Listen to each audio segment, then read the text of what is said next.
pandemia do coronavírus pegou todos nós de surpresa. Nossos valores nunca mais serão os mesmos depois dela. E não faltam aprendizados para se adaptar ao novo normal.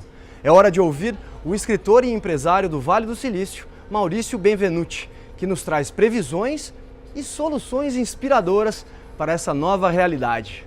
Olá, que maravilha, que prazer falar com cada um de vocês, com líderes, com empresários, executivos, executivas, com pessoas envolvidas com o turismo do estado do Ceará. Meu nome é Maurício Benvenuti, está aparecendo aí na tela, esses são os meus contatos. Quem quiser se conectar comigo nas redes sociais pode ficar à vontade, manda sua pergunta lá, eu sempre respondo todas as pessoas que me enviam algum tipo de requisição. Bem, longa história curta, depois de 8 anos na XP, ajudando a construir o business da XP Investimentos, que possivelmente você conhece hoje, se tornou o maior corretor do Brasil, uma das maiores instituições financeiras da América Latina, eu senti, logo depois dessa foto que você está vendo agora, essa foto aí mostra o Maurício, versão mercado financeiro, e esse aqui é o Maurício que vos fala, versão Vale do Silício, vamos dizer assim. Logo depois dessa foto, no finalzinho de 2014, início de 2015, eu tomei a decisão de sair da XP. E foi nesse momento que eu decidi trocar o Brasil pelo Vale do Silício, por São Francisco, essa cidade que você enxerga agora na tela. E quando eu cheguei no Vale do Silício, o Vale do Silício é uma região dos Estados Unidos, no estado da Califórnia, que nas últimas 6 décadas vem construindo boa parte das inovações tecnológicas que o mundo consome. O computador pessoal nasceu lá, a Apple, o Google, Uber, Airbnb, Tesla, Netflix, GoPro, HP, Intel, tantas empresas que, de uma certa forma, fazem parte das nossas vidas, nasceram no Vale do Silício. E aí de 2015 para cá eu comecei a mergulhar nesse universo de inovação, de tecnologia, de quanto isso impacta empresas, empregos, profissões, indústrias, hábitos de consumo das pessoas. De lá para cá nasceram os meus livros, me tornei sócio da Starce, essa empresa que você enxerga na tela agora. A Starce é uma empresa de educação, que leva a educação a empresários e empresárias do Brasil inteiro, a executivos, a líderes, a CEOs. A gente já recebeu no Vale do Silício mais de 5 mil pessoas nesses 5 anos, de 2015 a 2020, de governadores do estado, vários estados do Brasil, a CEOs de grandes, pequenas e médias empresas, a estudantes, 5 mil pessoas das mais variadas categorias e segmentos, digamos assim. E esse é o nosso papel enquanto entidade e enquanto companhia. O que eu separei para vocês? Separei aqui 6 tópicos para falar para vocês, trazendo um pouco esse conceito de inovação no mundo de hoje, e como isso se relaciona com os negócios, com os negócios de cada um de vocês. Eu quero compartilhar um pouquinho o que a gente fez em momentos de crise. Eu, como adulto, essa é a segunda crise que eu enfrento. A primeira foi a de 2008 e eu estava na XP como sócio da XP Investimentos naquela época. E o que a gente fez naquela crise foi o gatilho para a gente construir a empresa XP que possivelmente você conhece hoje. E o que a gente fez agora em 2020 na Starce. A gente viu a nossa empresa ter a sua receita zero por várias semanas. E o que a gente fez hoje em 2020 para fazer a Starce voltar a ser uma empresa lucrativa? Inclusive a gente teve o nosso melhor resultado da história agora no mês de julho. Bem, vamos lá. Primeiro ponto. Eu queria começar essa conversa aqui falando para vocês sobre crises são recorrentes. As crises, elas acontecem. Assim, possivelmente nos próximos 5, 10 anos, outras crises vão fazer parte da nossa vida e a gente vai ter que enfrentar momentos adversos mais uma vez. Então, se a gente pegar aqui de 1990 a 2020, separei aqui um range, um intervalo de 30 anos, só falando de Brasil, a gente viveu em 1990 a crise provocada pelo Plano Collor, e o confisco da poupança, aquela hiperinflação, e quem viveu essa época lembra o certo ruído e caos que o nosso país viveu uma vez que o Plano Collor foi implantado. Em 2001, com a queda das Torres Gêmeas, teve todo aquele temor, aquela crise de confiança, os atentados terroristas, uma crise econômica, toda a questão regulatória que foi construída para você poder ingressar na aeronave, toda a burocracia que existe hoje em aeroportos foi decorrente daquela crise provocada pelo 11 de setembro, enfim, então a crise do 11 de setembro. 2008, a crise do mercado financeiro, né, que pegou o mundo, né, e aí afetou bancos, empresas, bancos quebraram, empresas pediram ajuda, planos de ajuda emitidos por governos do mundo inteiro foram feitos para conseguir salvar as economias, né, a Europa entrou em crise, enfim, aquela crise que provocou um colapso no sistema financeiro global, que certamente você lembra. E agora, a crise provocada pela pandemia da Covid-19, né, que provocou o isolamento social, né, recessão em algumas economias ao redor do mundo e tudo isso que a gente já está acostumado.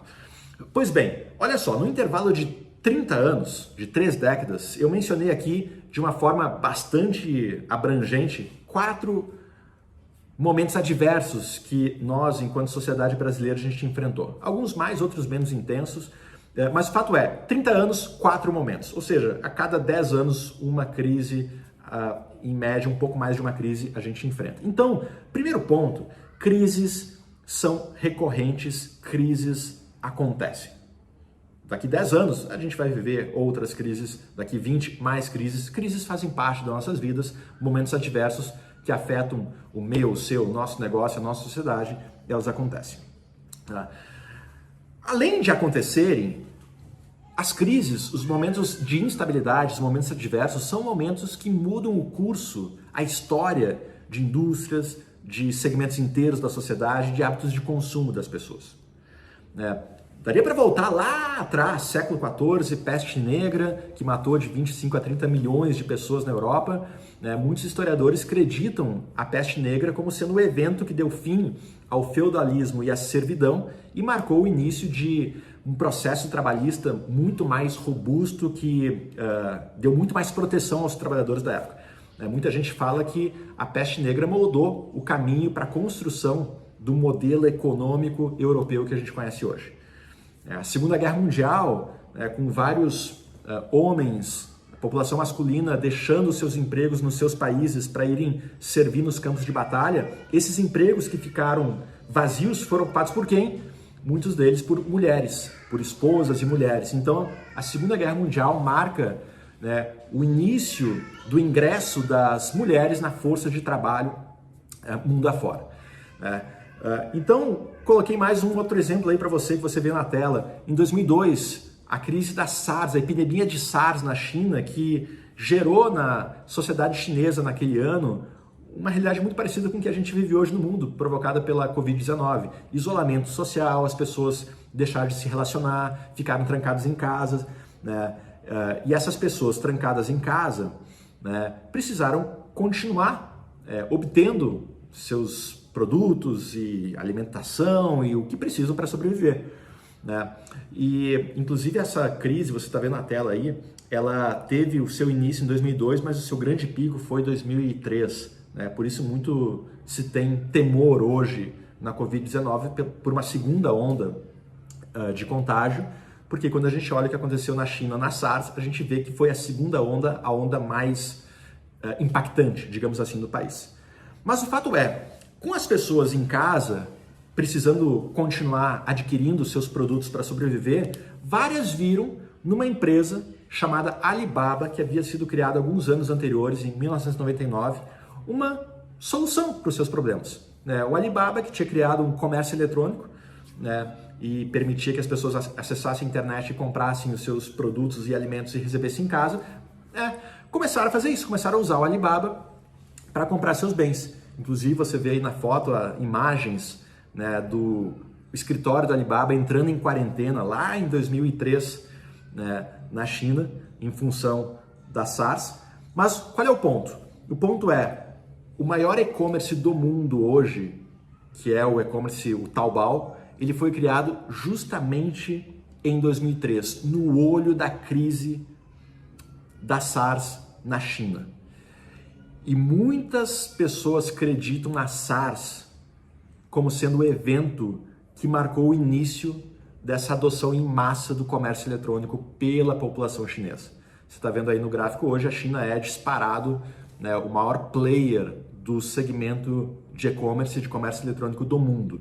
E muito impulsionado justamente por essa epidemia da SARS, que fez com que as pessoas em casa passassem a consumir produtos do Alibaba, que fundou o Taobao, né, que é esse e-commerce que se tornou o maior do mundo, e aí a China de lá para cá entrou nesse universo, né, como nenhum outro país o fez. Além disso, como eu mencionei para vocês, a crise de 2008 do sistema financeiro, né, a primeira que eu enfrentei como adulto, né, enfim, e marcou o mundo, né, foi realmente um colapso no sistema financeiro, bolsas caindo no mundo inteiro, caía um dia, fechava, dava circuit break, caía outro, né? E aí, no olho daquela crise, no olho do furacão, muitas pessoas começaram a ver na possibilidade de alugar os seus bens, pessoas que estavam com a água no pescoço, não tinham mais dinheiro, perdido seus empregos, começaram a ver na possibilidade de alugar seus bens uma forma de obter renda. E aí o que nasce? Nasce toda uma nova indústria, a chamada indústria da economia compartilhada, sharing economy, né? Que Airbnb e Uber são os dois maiores exemplos dessa indústria. O Airbnb nasce justamente em 2008, no olho da crise, o Uber nasce em 2009, um ano depois. Ou seja, duas das empresas que mais provocaram mudanças no mundo na última década nasceram no meio do caos, no meio de uma crise, né? Então, o que eu quero trazer para você aqui em relação a isso? Não vai ser diferente com a Covid-19, né? O que a gente está vivendo agora vai provocar mudanças, já provocou mudanças, né, muitas que vão ser temporárias, quando a crise terminar, né, o mundo vai voltar ao normal, mas muitas dessas mudanças que a gente está vivenciando agora vão continuar. E isso vai mudar a forma como a gente se relaciona com negócios, com organizações, enfim, com a sociedade como um todo, né? Então, esse ponto é bastante interessante porque momentos de crise, momentos adversos, são momentos que historicamente, desde a peste negra até hoje, são momentos que mudam o curso, a história, né, da nossa sociedade, né, da forma como a gente se comporta em relação a muita coisa. Eu li uma pesquisa no início dessa pandemia, eu não lembro a fonte, eu não lembro exatamente o dado, mas o número, mas dizia o seguinte, que para você fazer de algo um hábito, você tem que viver 65, 67 dias, vamos arredondar para cima. Para você fazer de algo, de uma novidade, um hábito, você tem que viver 70 dias seguidos aquele algo. E aí quando você vive 70 dias seguidos aquela nova realidade, você passa a fazer daquilo um hábito. E a gente já está, muitas pessoas, né, dentro dessa pandemia, vivendo esse mundo diferente há muito mais de 70 dias. Então, é por isso que essa é um momento único na nossa humanidade, né, e que vem para provocar mudanças muito profundas daqui para frente. Vou falar um pouquinho mais sobre isso no decorrer aqui da apresentação. E Maurício, como é que você divide, sob o ponto de vista de negócio, essa Covid-19? Existe uma pandemia econômica e uma pandemia de saúde que precisa ser resolvida, nada é mais prioritário do que isso, mas quando a gente pega essa pandemia para o mundo dos negócios, eu divido ela em 4 fases, né, que você está vendo aí agora. Ou seja, a gente tem o mundo pré-Covid, pós-Covid e no meio 4 fases que leva de um mundo pré para um mundo pós. Onde a primeira fase é a fase que eu chamo aqui a fase da confusão, é a fase da bagunça. É a fase que começa imediatamente após o primeiro caso confirmado de Covid-19 num país. Por que é confusão? Porque quando você tem o primeiro caso, lembra? Volta lá, depois do carnaval aqui no Brasil, o que aconteceu no Brasil? Quando tem o primeiro caso, começa aquela confusão, porque as pessoas não sabem muito bem o que é esse vírus, e aí começa a ter uma busca por informação, por entendimento, por saber como esse vírus se propaga, como é que se dá o processo de contágio, né? E é nesse momento de confusão que você tem dois comportamentos muito diferentes na população, onde você tem um grupo de pessoas que age de forma completamente irracional, que está tão maluca por conta dessa pandemia, que age de forma... Você vai lembra da época em que começou, que tinham pessoas que iam para os mercados e estocavam papel higiênico, aquela coisa toda. Enfim, é o comportamento irracional. Então, muitas pessoas agindo de forma irracional, enquanto você tem um outro grupo de pessoas que é completamente indiferente. Cara, o que é isso? Cara, Covid-19, que age como se o mundo estivesse normal e nada estivesse acontecendo. Então, esse é o momento da confusão. Justamente por quê? Porque a gente tem o início, né, de algo que as pessoas não conhecem, há um desconhecimento muito grande, e você tem pessoas que agem de forma muito irracional e pessoas que são completamente indiferentes em relação a isso.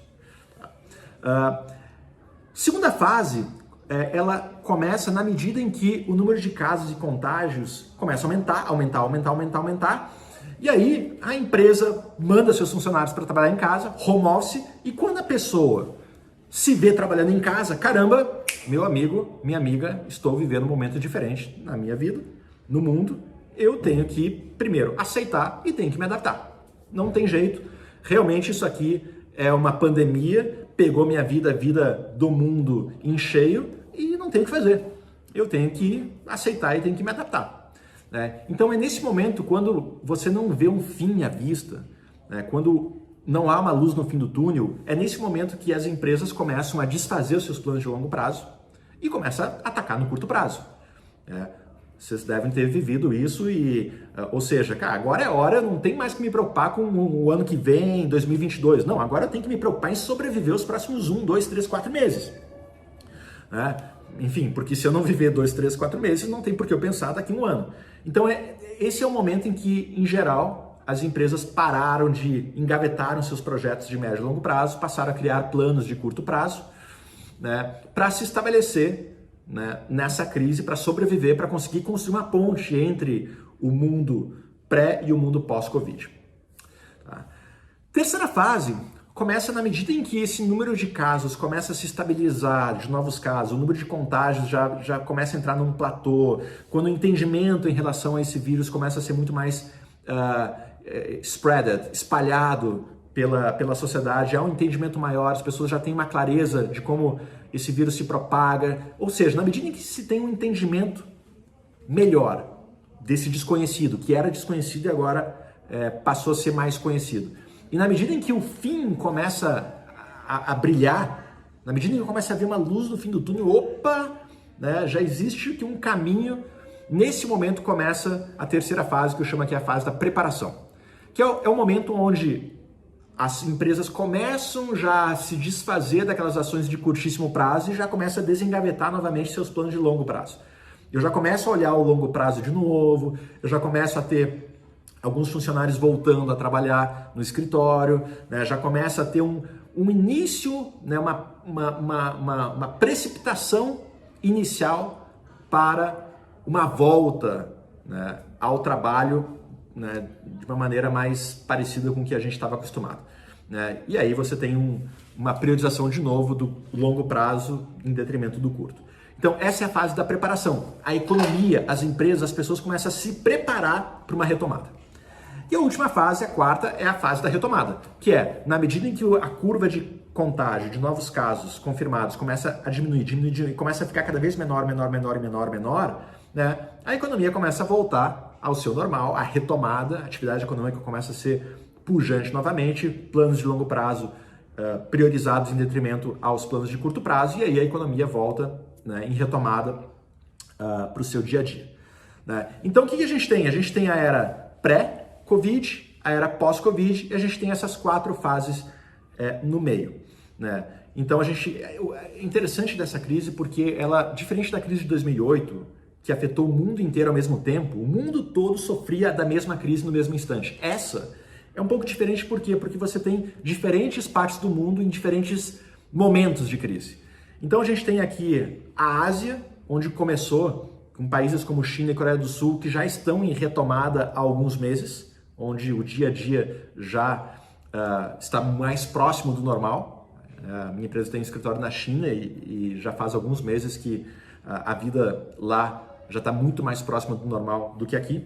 A gente tem a Europa, que foi a segunda região do mundo e o continente, né, pego em cheio, que já está num processo muito próximo da retomada, né, várias economias já abrindo, Espanha, Itália, a Espanha recentemente com medo da segunda onda, aí, novamente com algumas políticas de isolamento, mas o fato é o continente europeu de uma forma já num processo de preparação para a retomada muito avançado.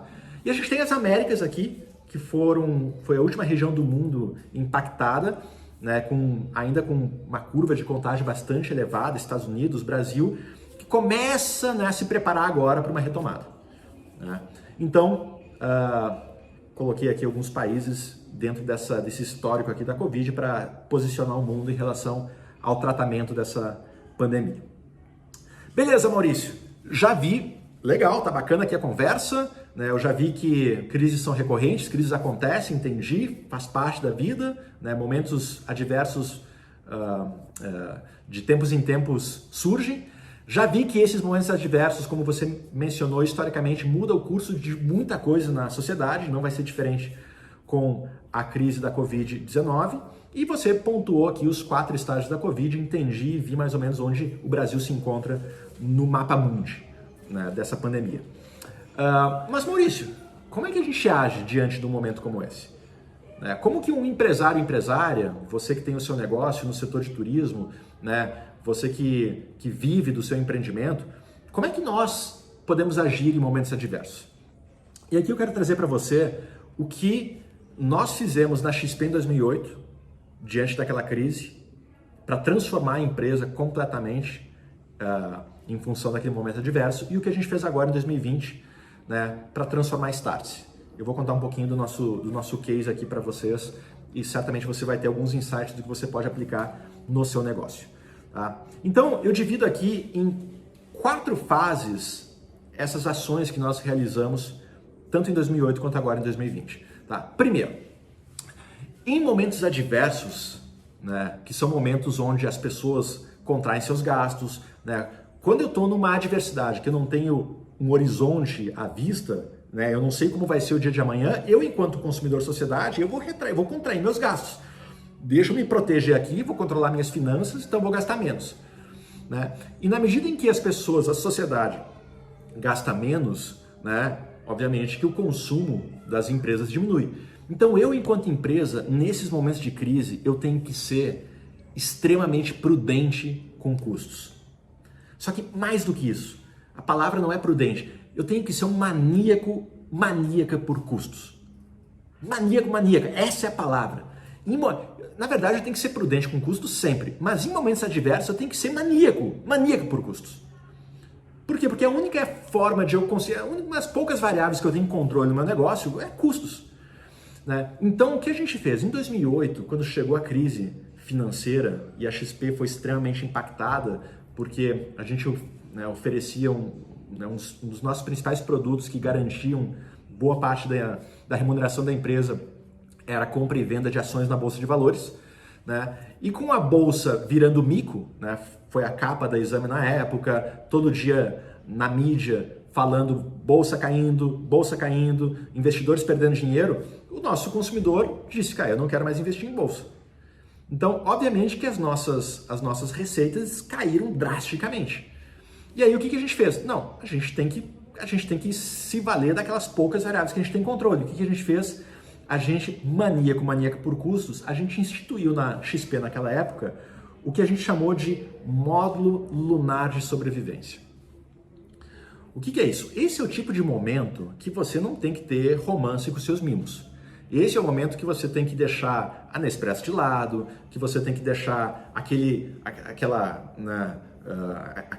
teu luxo que você de repente tem lá, um mimozinho. Não, esse é o momento que você tem que ser pragmático. Né? Custos, assim, é a sobrevivência do teu negócio. Então é preto no branco. E o que a gente fez? Esse módulo lunar de sobrevivência, a gente fez uma analogia no seguinte sentido. Olha, se um dia se a gente fosse para a Lua um dia, a gente não vai levar para a Lua aquilo que a gente acha que vai usar. Né? Eu acho que eu vou usar essa garrafa na Lua. Cara, se eu acho que eu vou usar, eu não levo. Por quê? Porque para a Lua eu só levo aquilo que eu tenho certeza que eu vou usar, porque eu estou indo do espaço no foguete, todo o espaço é milimetricamente calculado, então eu só levo aquilo que eu tenho certeza que eu vou usar na Lua. Né? Então a gente trouxe isso para o nosso negócio. Cara, eu só vou gastar com aquilo que eu tenho certeza que eu preciso para sobreviver. Tudo que eu não tenho certeza que eu preciso para sobreviver, eu elimino. Então, a gente, dentro desse contexto de módulo lunar de sobrevivência, a gente passou a gastar apenas com aquilo que era essencial para o nosso negócio sobreviver. A gente se desfez de tudo que não era necessário. Por exemplo, agora em 2020, né, a Startse, que era uma empresa até o início da crise, que oferecia educação basicamente de forma presencial, através de programas no Vale do Silício, na China, no Brasil, cursos, conferências, eventos, né, a nossa receita foi para zero. Né? A nossa empresa é pública, a gente fez 60 milhões de faturamento em 2019 e a gente foi no início da pandemia para zero de receita, 1, 2, 3, 4, 5 dias. Caramba, o que a gente vai fazer? Né? Ninguém mais pode participar de eventos, ninguém mais pode ida para os Estados Unidos, viagem está proibido, quer dizer, nosso negócio zero de receita. Então o que a gente fez? Cara, vamos nos desfazer, vamos nos agarrar nos custos e vamos, né, assim, essa é a única variável que a gente tem controle, maníaca por custos. A gente foi tão maníaca, que inclusive a gente entregou a sede da nossa empresa.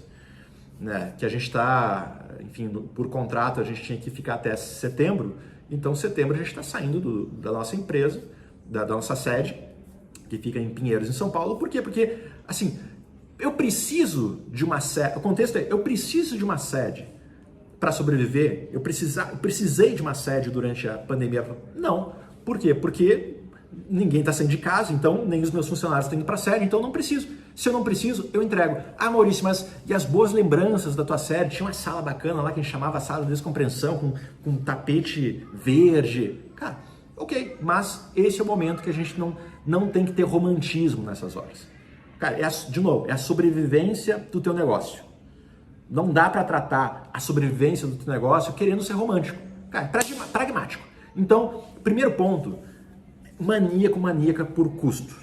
Em momentos adversos, você tem que se agarrar naquelas poucas variáveis que você consegue controlar no teu negócio. Custos. Tá? Segundo, em momentos adversos, a grande maioria das pessoas e dos empresários e empresárias assume uma atitude de contração. Né? Eu me diminuo. Caramba, uma crise está chegando, então o que eu faço? Eu me diminuo. Eu vou me agarrar aqui ao meu negócio e vou me diminuir, eu vou me contrair. Enquanto que, olha, lembra que a gente falou, crises são aqueles momentos que transformam a sociedade, né? Que mudam o hábito das pessoas. Então, em momentos de crise, pensa, ao invés de contrair, pensa em expandir. Como que eu assumo uma mentalidade, uma atitude de expansão? Sabe por quê? A grande maioria das coisas não mudam no teu negócio, no meu, no nosso, em condições normais de temperatura e pressão. Sabe por quê? Porque existe o tal custo de oportunidade. Essa palavrinha que você está vendo agora. Ou seja, óbvio, em situação normal, né, existe um custo de oportunidade, um risco de eu deixar de gastar energia nisso aqui que eu faço há anos e faço muito bem, os clientes gostam e eu sou bem remunerado por isso. Existe um custo de oportunidade, um risco de eu deixar de gastar energia aqui para tentar gastar energia em uma outra ação que eu não sei se eu vou realizar com maestria, com qualidade, não sei se os clientes vão gostar, eu não sei se eu vou ser bem pago por isso. Então é óbvio que existe um risco de fazer um movimento como esse. E é por isso, em geral, que as coisas não mudam em situação normal, porque as pessoas não assumem esse risco de tentar algo novo, porque existe o custo de oportunidade. Porém, numa crise, de uma forma geral, a grande parte dos negócios é afetada. E para muita gente, esse custo de oportunidade de tentar algo diferente se torna muito próximo de zero ou zero. Ou seja, você passa a não ter mais nada a perder. É a Start, né? Agora, a minha empresa, que foi para zero de receita nessa pandemia, cara, o meu custo de oportunidade de tentar qualquer coisa diferente agora é zero. Porque não tem por que não tentar. Você entendeu? Né? Então, lá em 2008, diante desse cenário em que as nossas receitas foram lá para baixo na XP e o nosso custo de oportunidade praticamente tendeu a zero de tentar alguma coisa diferente, a gente pensou o seguinte, vamos expandir. Vamos fazer desse momento um momento para construir e tentar coisas diferentes. E o que a gente fez? Naquela época, pela primeira vez na nossa história, a gente foi por uma mídia de massa e a gente criou o maior ciclo de educação financeira gratuito que o Brasil já tinha vivido até então. Né? Que a gente criou um ciclo de 500 palestras gratuitas, você está vendo aí uma imagem da nossa propaganda que a gente lançou na época, que foi para televisão e tudo mais. Olha que loucura, o mercado olhou para a gente, cara, esses caras estão malucos. Por quê? Porque no olho da crise, uma das maiores crises do sistema financeiro que o mundo já viu, no olho dessa crise, uma empresa do mercado financeiro vai com tudo para mídia, fazendo coisas diferentes, caramba. Então olha só, mentalidade de expandir e não de contrair. Vamos para frente. vamos conter os nossos gastos e vamos aproveitar esse momento para construir algo diferente. Por quê? Porque não tem por que não tentar. O meu business tradicional aqui está derretendo. Então, eu ficar aqui querendo, deixa eu tentar alguma coisa diferente, não tem por que não tentar. Né? E foi isso que a gente fez agora em 2020 também na Startse, né? Visto que, ou seja, né? Assim, qual é para a pessoa que tem uma escola, né, presencial, se os alunos não estão indo para a sala de aula, cara, qual é o risco de tentar algo diferente? Para um restaurante que está fechado, para um shopping center, para uma loja de varejo que está lá fechado, que não tem consumidor. Ou seja, quando você está nesse tipo de situação, não tem por que não tentar alguma coisa diferente. Né? E aí a gente, na Startse agora 2020, visto que a gente passou a não ter mais aluno presencial, a gente, cara, vamos tentar alguma coisa diferente, vamos expandir, vamos tentar fazer desse momento um momento de expansão. A gente criou todo um business digital que não existia, a gente passou a oferecer educação de forma online, criamos plataformas, construímos ferramentas e usamos esse momento adverso como um momento de expansão e não de contração, expandir e não contrair. E o que é bacana? O bacana é que quando o mundo volta ao normal, em geral, aquele teu negócio que você tinha, que estava derretendo na crise, ele tende a voltar também a patamares normais e de quebra você construiu algo diferente que passa a agregar e compor, né, o teu negócio, e o teu negócio passa a se tornar muito maior depois da crise do que antes. Olha que interessante. Tá? Então, expandir e não contrair. Terceiro ponto. Em momentos de crise, mais vale você se preocupar com o que está por vir do que querer proteger o que você tem. Quando eu falo isso para alguns CEOs e líderes, o pessoal, mas peraí, Maurício, como assim? Em momentos de crise, mais vale você se preocupar com o que está por vir do que querer erguer um muro, uma cerca para proteger o que você tem. Não tem por que você proteger aquele negócio que ninguém quer no momento de crise. Não tem por que eu, dono de uma loja, dentro de um shopping center que está fechado, querer proteger o meu negócio se ninguém pode entrar. Não tem por que eu, Startse, que tem um negócio de educação que oferece eventos presenciais, querer proteger o meu negócio de eventos presenciais se ninguém quer participar de eventos presenciais. Então não tem por que eu ter essa cabeça de querer proteger o meu business que ninguém quer entrar no momento adverso. Né? Deixa eu pensar, o que está por vir? Se eu sou um dono de cinema, cada vez mais pessoas estão buscando entretenimento online. Pô, se eu sou uma empresa que faz shows transmitidos via live streaming. Se eu sou um restaurante que está fechado, cada vez mais as pessoas pedindo delivery. Ou seja, o que está por vir? Se eu sou uma loja, cada vez mais brasileiros e brasileiras comprando via e-commerce. Deixa eu pensar em colocar o meu negócio no marketplace digital. O que está por vir? Então, nesses momentos, é importantíssimo a gente, enquanto empresária, ter essa cabeça, deixa eu olhar lá para frente, quais são o que está por vir, o que está por vir no setor de turismo, como será que vai se comportar o cliente do setor de turismo nos dias de hoje, o que ele vai se preocupar? Eu estava numa conversa que a gente fez na Startse no início da pandemia com o Nizam Guanais, eu vou voltar nele no final, mas ele falou uma coisa assim, ele deu o exemplo das companhias aéreas, por exemplo. Nizam Guanais é um dos maiores publicitários do Brasil, um dos principais nomes da publicidade no mundo. E ele disse o seguinte, olha, as companhias aéreas que talvez durante toda uma vida se intitularam como sendo ou a mais segura, ou a mais rápida, ou um conjunto de segura e rápida, talvez agora ela vai se vender ao mercado como eu sou a companhia aérea mais higiênica. Aquela que garante que você vai entrar e vai sair da aeronave sem contrair nenhum tipo de doença. Por quê? Porque as pessoas estão preocupadas com isso. Olha só, o que está por vir, como vai ser o comportamento das pessoas, né, depois desse momento. Então, esse tipo de preocupação que você, enquanto empresário tem que ter, né, o que está por vir no meu setor, como as pessoas vão consumir turismo, como que as pessoas vão consumir pacotes de entretenimento, como que as pessoas vão se comportar quando chegar numa cidade para se divertir, para se descontrair, para relaxar. Será que vai ser da mesma forma como fizeram até aqui? Será que eles vão exigir um comportamento diferente? O que está por vir? Então, pensa nesse sentido, o que está por vir. Será que a forma como eu faço a gestão do meu negócio precisa mudar? Será que eu tenho que ser mais eficiente? Eu vou trazer alguns exemplos no final aqui de algumas startups que vão muito na linha da eficiência no setor de turismo. Então, o que está por vir? Tá? E aí, trazendo exemplo, 2008 na XP, claramente quando a gente começou a olhar o mercado, a gente viu que os clientes que investiam em renda variável, em bolsa de valores, que é um investimento de um risco mais elevado, começaram, XP, cara, a gente quer investimentos mais conservadores agora, porque nesse momento de crise eu quero colocar meu recurso num fundo de renda fixa, eu quero investir em tesouro direto, eu quero investir em operações mais conservadoras. E olha que interessante, esse foi o gatilho, né, para a XP, para a gente passar a construir todo o nosso negócio baseado num conceito de assessoria financeira completa. A gente deixou de ser uma empresa que basicamente oferecia compra e venda de ações para as pessoas e passou a oferecer uma assessoria financeira completa, um entendimento amplo e profundo da tua realidade financeira para oferecer os produtos financeiros que mais se adequam às tuas necessidades. Né? E isso nasceu por conta dessa cabeça, de o que está por vir. A crise em 2008, né, quando a gente olhou o que estava por vir, claramente as pessoas queriam agora um mix muito maior e muito mais diverso de aplicações financeiras. Em 2020, o que está por vir? Educação à distância, EAD, e-learning, plataformas de educação online crescendo.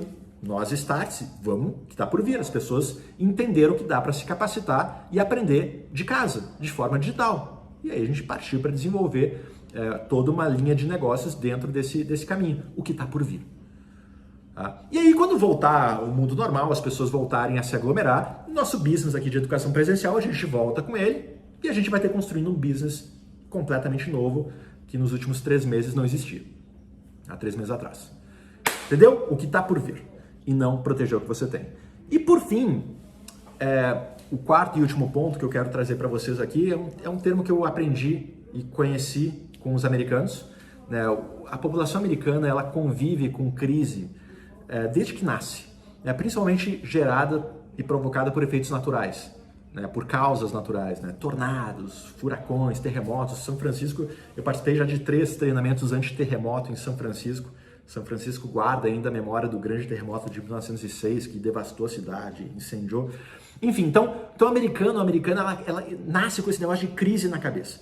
Né? E eu aprendi um termo que todo americano e americana, quando enfrenta uma crise, tem um termo que diz o seguinte: em momentos de crise, você precisa follow the money. Esse é o termo, né? Que traduzindo para o português é algo como você tem que seguir o dinheiro. O que isso quer dizer? O que isso significa? O que essa expressão americana significa, follow the money? Significa o seguinte: olha, no momento de crise, onde as pessoas estão gastando menos, contraem seus gastos, as pessoas tendem a gastar apenas, né, com as suas necessidades mais essenciais. Elas deixam de gastar com coisas supérfluas numa crise. Então, em momentos de crise, eu tenho que ser capaz, enquanto líder, enquanto empreendedor, empreendedora, eu tenho que ser capaz de identificar qual é o caminho que aquele escasso recurso que as pessoas estão gastando, qual é o caminho que ele faz, esse recurso, né, esse dinheiro, do bolso do consumidor ou da consumidora até o produto ou serviço que ela consome. Qual é o caminho, qual é a trilha, qual é a direção que esse recurso faz? E uma vez que eu identifico essa trilha, esse caminho do bolso até o produto, eu estou apto a construir alguma coisa no meio dessa trilha. Então isso é o follow the money, é identificar para onde está indo o dinheiro das pessoas nesse momento de crise. Não dá para eu construir, né, numa crise, algo fora desse rastro. Por quê? Porque as pessoas querem, por exemplo, nessa pandemia, querem o álcool em gel. Né? A gente usou aqui na Startse, né? Qual é o teu álcool em gel? O que você vai entregar para as pessoas que as pessoas precisam nessa pandemia? Né? Não dá para criar alguma coisa fora. Então, follow the money. Ser capaz de identificar qual é o caminho que o escasso recurso das pessoas faz no momento de crise. Em 2008, claramente, as pessoas estavam tirando dinheiro de aplicações mais arriscadas, mais arrojadas, como renda variável, ações, e passando a colocar em produtos mais conservadores. Follow the money. Deixa então eu construir aqui uma linha de negócios, foi o que eu mencionei antes para vocês, alinhada à assessoria financeira, a produtos mais conservadores, né, a um entendimento muito mais amplo da carteira de investimentos de uma dada pessoa. Assim como a gente fez agora em 2020. Follow the money. As pessoas estão investindo seus recursos em entretenimento online, em delivery, em educação à distância. Então deixa eu construir alguma coisa nessa linha. Então, follow the money. Para onde dentro do segmento de vocês o recurso das pessoas pode estar indo? Follow the money. Tá bom? Então aí os 4 pontos, 4 formas, né? Isso eu estou compartilhando com vocês o que a gente fez na prática. Eu gosto da teoria, mas eu sempre prefiro, entre a teoria, eu prefiro a prática. Né? E foi isso que a gente fez lá em 2008, durante a crise do sistema financeiro na XP, que foi o gatilho para construir a XP Investimentos, que possivelmente você conhece hoje. E foram essas 4 ações, né, que a gente fez agora em 2020 para que a Startse voltasse a ser uma empresa dentro do trilho, no caminho certo, lucrativa, né, conseguindo executar o seu negócio com maestria. Tá? Maníaca por custos, expandir ao invés de contrair, visto que o custo de oportunidade no momento de crise tende a 0 para o teu negócio, né? Se preocupar com o que está por vir e não em querer proteger o que você tem, e follow the money. Tá bom? Legal. Maurício, legal, ótimo, já vi aqui 4 insights muito bacanas, mas, cara, traz uma visão lá do Vale do Silício, de onde você mora, né, das startups, da tecnologia que podem estar próximas do setor de turismo. Então, eu quero trazer aqui para você 4 exemplos de startup que são relacionados ao setor de turismo. E só para dar um contexto em relação a elas. Essa imagem que você está vendo aí é da Plug and Play. A Plug and Play é a maior aceleradora de startups do mundo. Ela fica em Sunnyvale. Sunnyvale é uma das cidades que faz parte do Vale do Silício. O Vale do Silício é um conjunto de várias cidades, é uma região de aproximadamente 100 quilômetros entre a extremidade norte e sul, e dentro desses 100 quilômetros tem uma porção de cidades. E uma delas é Sunnyvale. E a Plug and Play é a maior aceleradora de startups do mundo, né? Foi aí que nasceu, foi o primeiro escritório do Google, né? Nasceu na Plug and Play. O PayPal, né, foi nascido dentro da Plug and Play, tem inúmeros cases de sucesso, várias startups brasileiras já passaram também nesse lugar. A gente tem um relacionamento incrível com a Plug and Play e parte dos programas que a gente desenvolve, nossa empresa Startse, a gente desenvolve junto da Plug and Play. E aí a Plug and Play tem toda uma equipe que fica pesquisando e buscando negócios promissores, startups promissoras no mundo todo. E aí essas startups passam a participar de alguma certa forma dos programas de aceleração que a Plug and Play oferece. Então, feito esse contexto, né, eu fui buscar dentro do portfólio de indicações da Plug and Play startups relacionadas ao setor de turismo. E aí eu separei 4 aqui para vocês, só para dar uma ideia de onde os investidores de startups que investem em startups focadas no turismo, onde eles estão investindo, né, para dar um contexto aqui e para gerar alguns insights. E vocês vão observar que muitas dessas startups, na verdade a grande maioria delas, está muito relacionada à questão de custo e eficiência das operações de turismo. Vocês vão observar isso. Tá? Então, primeira que eu trago para vocês aí é a Bespoke. A Bespoke é uma startup japonesa, né, que se relaciona com a Plug and Play, que ela oferece uma comunicação de emergência usando chatbot, né, que são equipados com machine learning, com inteligência artificial. Ou seja, permite que empresas e viajantes se conectem em tempo real durante uma emergência. Então, facilmente, o que essa startup oferece? Uma ferramenta ágil usando machine learning, ou seja, é uma máquina que aprende, né, e que vai entregando as informações para os viajantes em tempo real, sem a necessidade de ter uma pessoa lá atrás que fica mandando essas informações, né, para esse grupo de pessoas. Então a Bespoke oferece justamente isso, uma automação de comunicados de emergência para viajantes, que vão impactar o itinerário dele, as atividades que ele vai, porventura, realizar e assim por diante. Bespoke. Outra coisa que eu trago para você aqui é uma startup indiana chamada Panini, que criou um produto chamado Giphy AI. E o que esse Giphy AI, qual é o contexto dele? A Gartner, que é uma consultoria, prevê que até 2024 as organizações devem reduzir seus custos operacionais em 30%, na medida que elas combinam automação com redesign de processos internos. Tá? E o que essa empresa Giphy, a Panini, através do produto Giphy, oferece?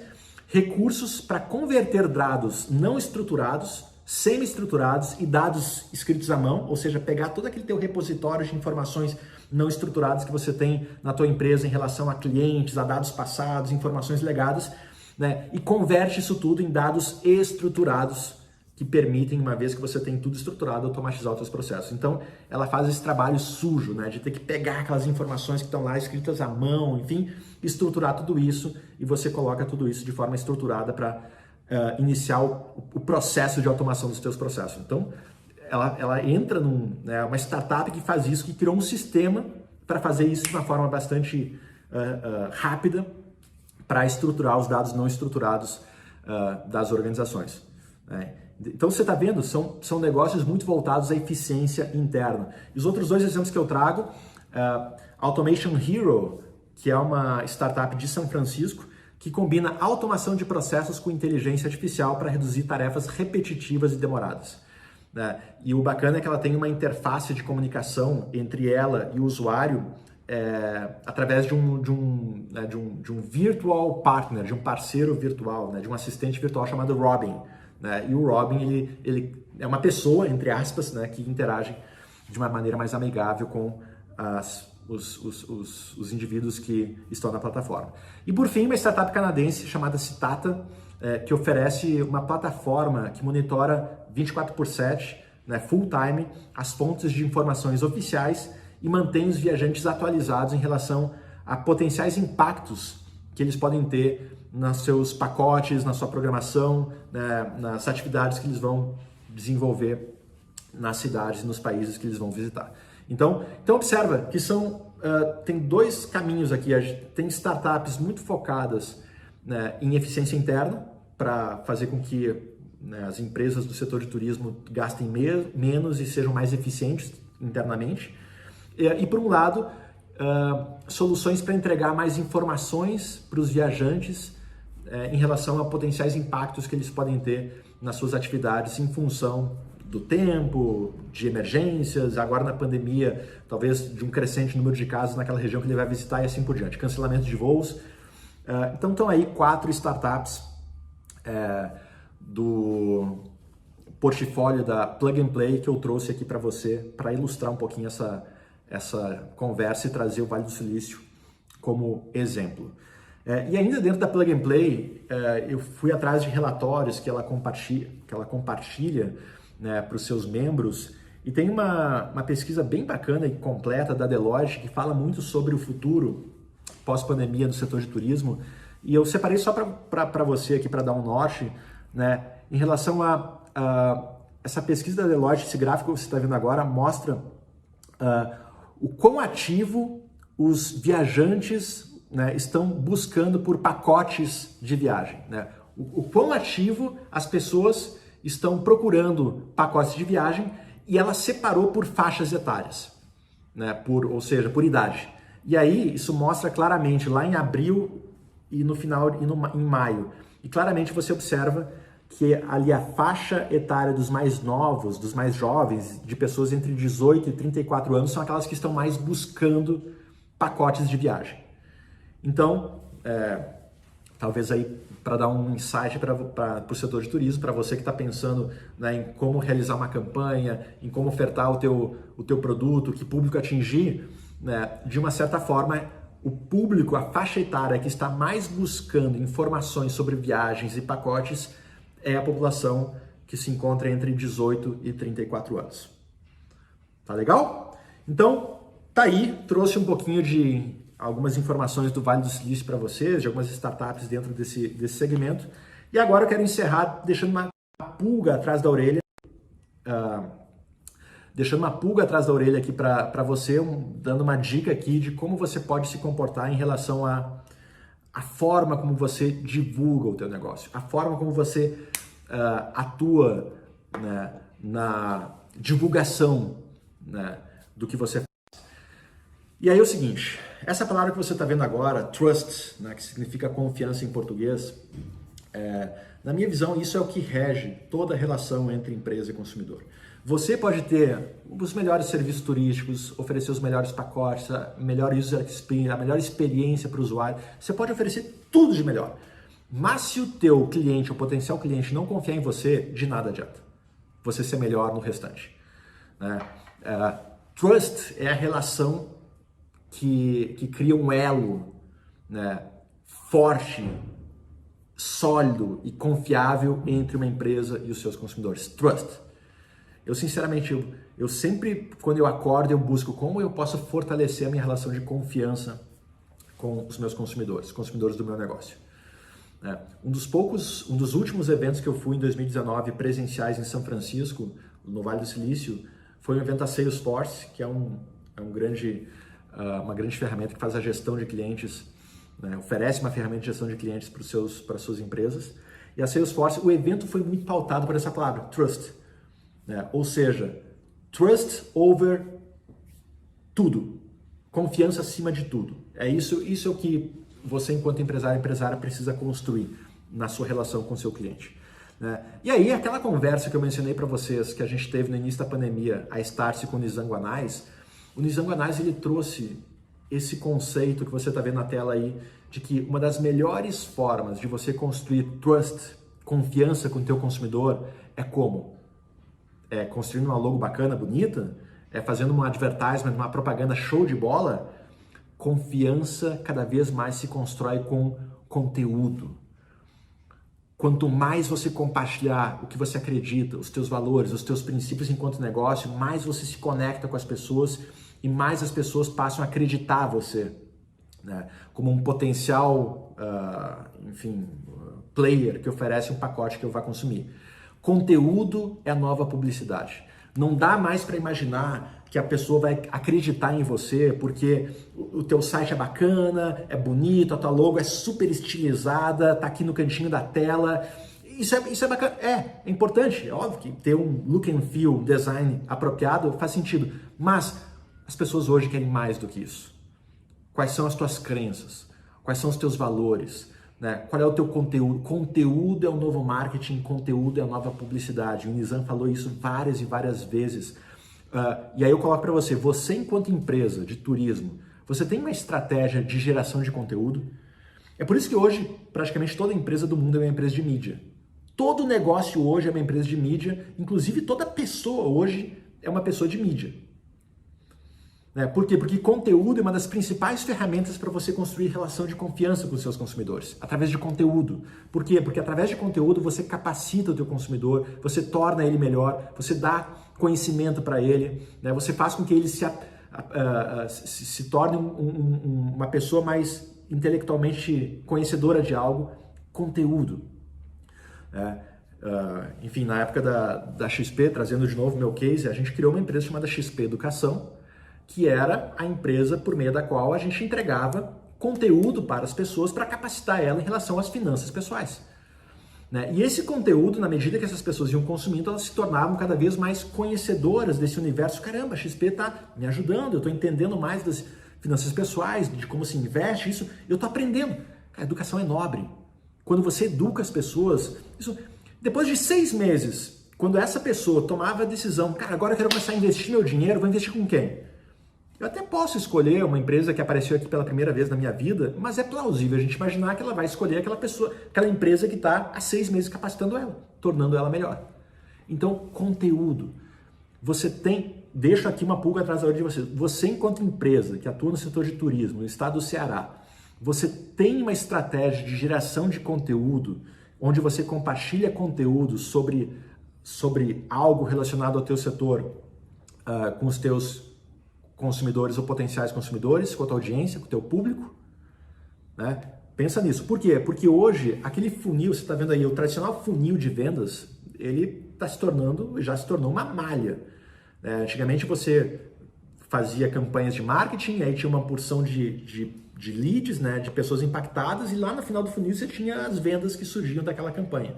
E hoje em dia, o funil virou essa malha, né? Porque quando uma pessoa toma ciência de você, ela vai aonde? Ela vai na internet buscar informação sobre você, buscar o que você fala, os textos que você produz, o conteúdo que você compartilha, vai buscar referência em sites, né, de avaliação dos serviços, ou seja, quanto mais conteúdo você tiver compartilhado, né, mais fontes de consulta as pessoas vão ter quando buscarem criar essa relação de confiança contigo.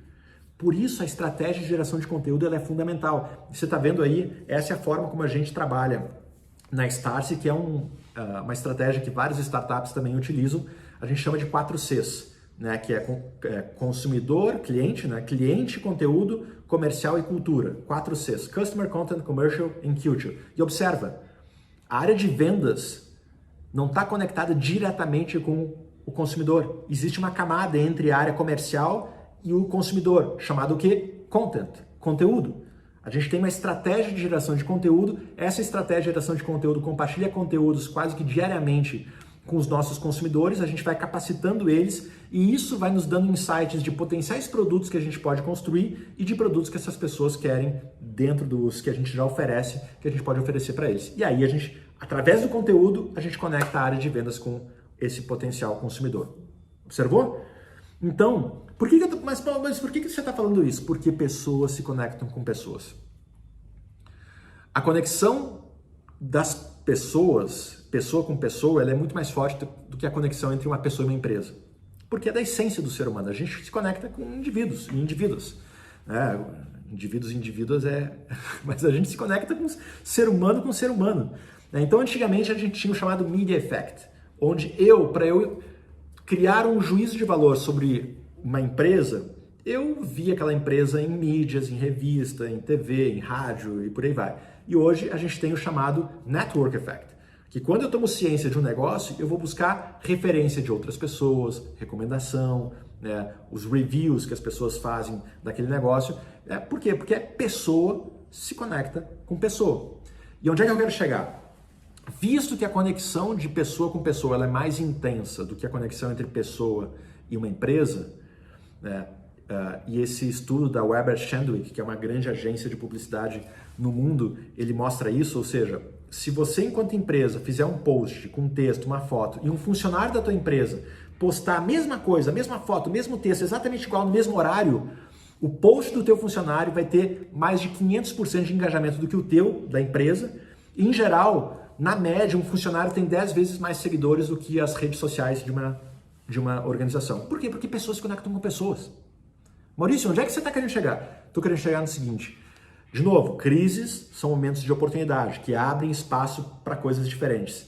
E talvez essa é uma boa oportunidade, uma boa época para você trabalhar cada vez mais o teu negócio de uma forma diferente, onde é cada vez maior o número de empresas que a gente observa nos procurando e realizando, né, iniciativas para promover, né, cada vez mais as pessoas que fazem parte da empresa, para trabalhar cada vez mais essas pessoas, estimular e criar estratégias para que essas pessoas trabalhem em suas redes sociais pessoais cada vez mais, né? Para quando eu tenho um funcionário da minha empresa trabalhando a sua rede social pessoal, divulgando a empresa, falando, na hora em que esse funcionário fala o nome da sua empresa, aquela confiança, trust, que o público daquele funcionário tem com ele, é ampliado para o seu negócio. Então, isso tem vários cases de várias empresas mundo afora que estão, e vários artigos você pode buscar aí, como que e aí ficam, né, como que eu, enquanto negócio, né, do setor de turismo, que tenho aqui os funcionários que trabalham comigo, como que eu posso, uma vez que pessoas se conectam com pessoas, uma vez que a conexão dos meus funcionários com a sua audiência ela é muito mais forte do que a minha enquanto empresa com essa audiência, como que eu posso utilizar esses funcionários, estimular que eles trabalhem cada vez mais, né, as suas marcas pessoais, falando da empresa. Por quê? Porque quando essas pessoas falam da empresa, essa confiança que as pessoas têm com esse funcionário é estendida para você. Então fica aqui, tá? Para refletir. Reflete sobre isso, pensa, porque é um princípio de tendência que a gente observa começar agora nesse período pós-pandemia. Já era um pouco intenso antes, já existia, mas agora se tornou cada vez mais. Então tá aí, turma, os 6 pontos que eu quis mencionar com cada um de vocês, né, percorrendo desde lá dos fundamentos da crise até algo mais prático relacionado ao que fazer em momentos como esse. Você está vendo aí na tela várias empresas que se relacionam conosco. É isso que a gente faz na Start, a gente constrói uma ponte entre o que acontece no Vale do Silício, na China e outras regiões inovadoras no mundo com o Brasil, recebendo empresas, profissionais do Brasil inteiro. A gente construiu a nossa Start University, a gente tem uma universidade no Vale do Silício, essa é a foto lá das nossas dependências. Então, convido você que tem interesse em conhecer um pouco mais do que a gente faz, starts.com. Lá você tem acesso a todos os cursos e tudo que a gente oferece. E sempre que eu falo em nome da Starts, não estou falando aqui na minha pessoa, eu represento aqui, quando eu falo da Starts, né, um grupo de pessoas, né, de funcionários e funcionárias espalhados pelo Brasil e pelo mundo, e também de parceiros que fazem o nosso negócio acontecer. Né? por conta de tudo isso que a gente falou aqui, como eu mencionei lá atrás, eu nasci no interior do Brasil e quem conhece a realidade de várias cidades do interior sabe as dificuldades que algumas pessoas que estão no interior enfrentam, né, pela limitação de acesso, muitas vezes, a informação e recursos de qualidade. Eu busco sempre aproximar a minha cidade, Vacaria, onde eu nasci, de tudo isso que a gente falou aqui. Eu fiquei muito feliz em 2017 em receber, você está vendo aí na foto, o título de cidadão emérito do município de Vacaria, né? Também recebi lá no Congresso Nacional o título de personalidade do empreendedorismo brasileiro de 2017 por todo o trabalho que a gente vem fazendo na Starse, né, de aproximar a inovação das pessoas. E a Starse, na mesma oportunidade, lá no Congresso Nacional, recebeu a Cruz do Mérito Juscelino Kubitschek como empresa de fomento do empreendedorismo de 2017. A gente fica muito feliz com esses reconhecimentos. Isso nos dá mais ciência do caminho que a gente está percorrendo, do caminho correto que a gente entrega e dá mais força para a gente continuar a baixar a cabeça e fazer o trabalho que a gente faz. Sou colunista do Estado de São Paulo, às quartas-feiras, uma vez por mês, minha coluna está lá.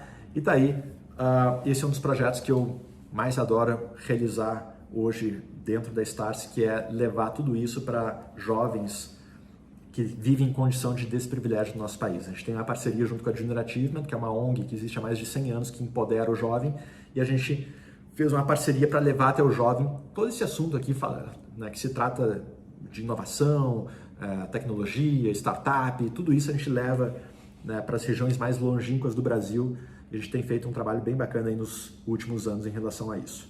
Quem quiser mais sobre o Maurício, tem um TED meu, 18 minutos, é só você ir no YouTube e você acha. Então aí os meus 2 livros incansáveis e audazes para quem quiser se aprofundar mais sobre esse mundo de inovação e como que eu posso aplicar a inovação no meu negócio. Tá bom? Mais uma vez, embaixo aí estão os meus contatos nas redes sociais. Fica à vontade para me adicionar, para entrar em contato comigo. Vai ser um prazer poder responder as dúvidas de vocês. E turma, muito, muito, muito obrigado. Gratidão por você me acompanhar até aqui. Gosto muito de Alvin Toffler, um grande futurista que nos deixou alguns anos atrás. Já li quase todos os livros dele. Ele foi um guru, vamos assim dizer, das empresas, principalmente nas décadas de 80 e 90. E ele disse o seguinte: os analfabetos desse século não são as pessoas que não sabem ler e escrever, mas sim os incapazes de aprender, desaprender e aprender de novo. E eu acredito muito que em 2020, com tudo isso que está acontecendo no mundo, é um momento bastante apropriado e oportuno para a gente desaprender alguns conceitos que nos trouxeram até aqui, né? E aprender, abrir espaço na nossa cabeça para aprender conceitos novos que vão nos levar daqui para frente. Aprender, desaprender, reaprender, aprender, desaprender, reaprender, porque na minha visão educar não é fazer alguém simplesmente aprender, mas é ensinar esse alguém a como continuar aprendendo. Então, mais uma vez foi um prazer estar aqui, gratidão enorme, um beijo, um abraço a todos e todas, valeu!